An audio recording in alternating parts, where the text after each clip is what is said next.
Hello friends, आप सबका एक बार फिर से बहुत बहुत स्वागत है। अभी तक हम लोग जनरल में क्या करते थे, एक ट्रांजैक्शन की एक ही एंट्री करते थे। आज हम लोग करेंगे कंपाउंड एंट्री। कंपाउंड एंट्री क्या होती है कि जब एक ही डेट में एक से अधिक ट्रांजैक्शन में एक अकाउंट या तो डेबिट होगा और कई सारे अकाउंट क्रेडिट हो जाएंगे, या फिर कई अकाउंट डेबिट होंगे और एक ही अकाउंट क्रेडिट होगा, या कई अकाउंट डेबिट होंगे और कई अकाउंट क्रेडिट होंगे। तो उन सभी ट्रांजैक्शंस को अलग अलग जनरल एंट्री के स्थान पर क्या करेंगे, एक ही जनरल एंट्री पास की जाएगी। इसको बोलते हैं कंपाउंड एंट्री।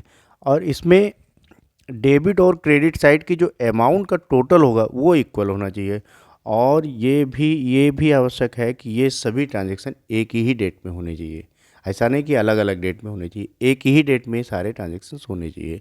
तो ठीक है, चलिए देखते हैं। Shivam started business with cash 1,50,000 rupees and goods 43,200 rupees.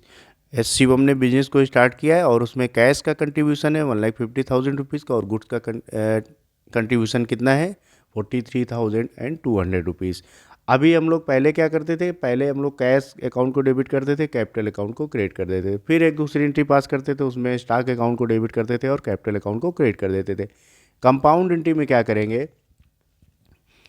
Format same रहेगा, डेट वाले कॉलम में डेट डाल देंगे और यहाँ पर कैश को डेबिट कर देंगे। जो भी अकाउंट डेबिट हो गए उन सारे अकाउंट को डेबिट कर देंगे। तो कैश अकाउंट डेबिट हो रहा है क्योंकि कैश आ रही है बिजनेस में, और स्टॉक अकाउंट को डेबिट कर देंगे क्योंकि गुड्स भी बिजनेस में आ रहा है। और ये दे कौन रहा है, उसका ऑनर दे रहा है, तो गिवर क्या है उसको क्रेडिट कर देंगे, गिवर का कैपिटल अकाउंट। तो यहाँ पर ऑनर का कैपिटल अकाउंट क्रिएट कर देंगे इन दोनों अमाउंट से। तो कितना हो गया 1,50,000 43,200 रुपीज़ 1,93,200 रुपीज़।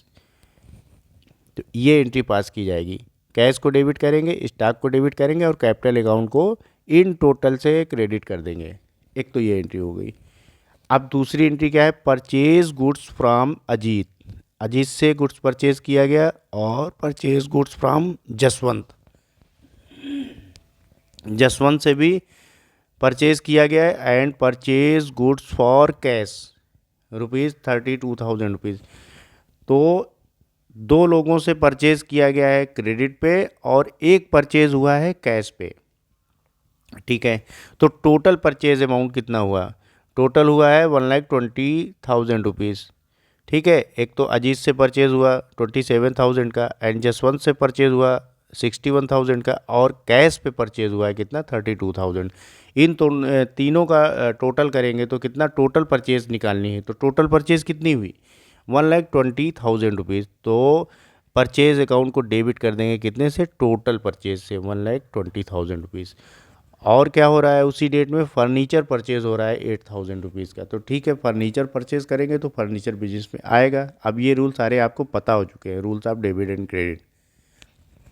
तो फर्नीचर जब बिजनेस में आएगा तो फर्नीचर को डेबिट करेंगे कि 8,000 रुपीज़ से। और क्रेडिट किसको करेंगे, एक तो अजीत से परचेज हो रहा है, तो अजीत से कितना परचेज हो रहा है 27,000 रुपीज़ का, तो अजीत को क्रेडिट कर देंगे। जसवंत से भी परचेज हो रहा है, जसवंत से कितना 61,000 का, जसवंत को भी क्रेडिट कर देंगे। और कैश बिजनेस से जा रही है, कैश परचेज कितना हुआ 32,000 रुपीज़ का, तो गुड्स परचेज हुआ, और 8,000 रुपीज़ का कितना हुआ फर्नीचर में कैश चला गया। तो टोटल कैश कितनी गई बिजनेस से 40,000 रुपीज़ का। तो टोटल कैश को क्रेडिट कर देंगे 40,000 रुपीज़ से। ठीक है, ये एंट्री समझ में आई। पहले तो टोटल परचेज निकालेंगे, कितना माल खरीदा गया, चाहे वो नगद खरीदा गया हो या उधार खरीदा गया हो। तो टोटल परचेज हुआ 1,20,000 रुपीज़ का। और दूसरा परचेज एक हो रहा है, फर्नीचर का परचेज हो रहा है। तो फर्नीचर है एसेट, मतलब रियल अकाउंट में जाएगी। तो रियल अकाउंट में क्या होता है, जो भी आता है उसको कर देते हैं डेबिट। तो यहाँ पर फर्नीचर को भी डेबिट कर देंगे 8,000 रुपीज़ से। तो दो अकाउंट यहाँ पर डेबिट हो रहे हैं, एक तो परचेज अकाउंट डेबिट हो रहा है, दूसरा क्या हो रहा है फर्नीचर अकाउंट डेबिट हो रहा है। क्रेडिट कौन कौन से हो रहे हैं, एक तो अजीत से माल खरीदा गया, उनका अकाउंट क्रेडिट हो जाएगा। दूसरा क्या हो रहा है कि जसवंत से माल खरीदा जा रहा है, परचेज़ किया जा रहा है, तो उनका भी अकाउंट क्रेडिट कर देंगे।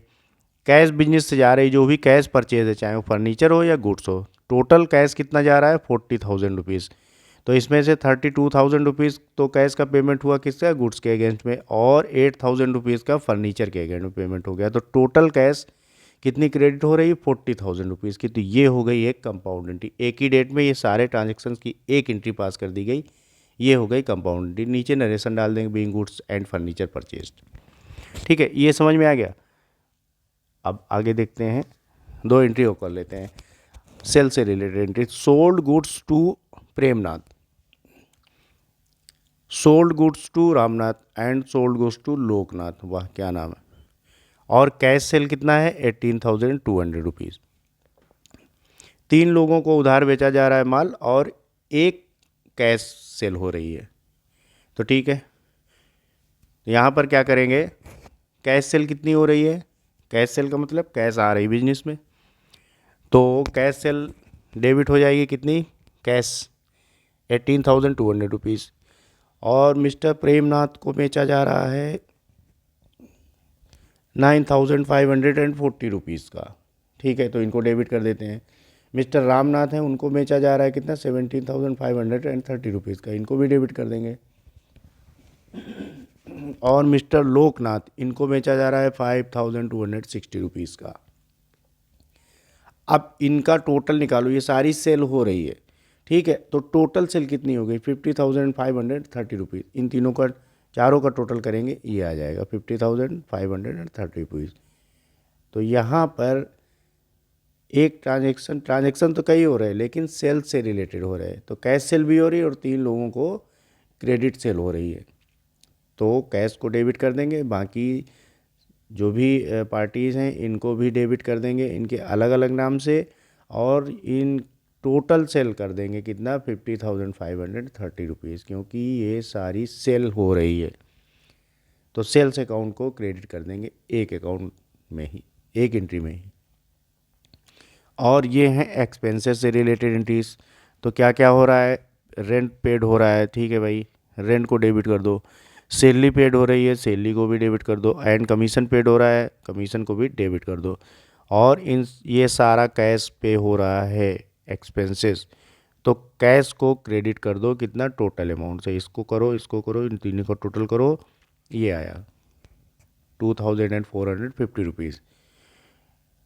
ठीक है, तो अगर एक्सपेंसेस हो रहे हैं एक ही डेट में कई सारे, तो सारे एक्सपेंसेस के अकाउंट खोलो, उनको डेबिट करो और टोटल करो, कैश को क्रेडिट कर दो।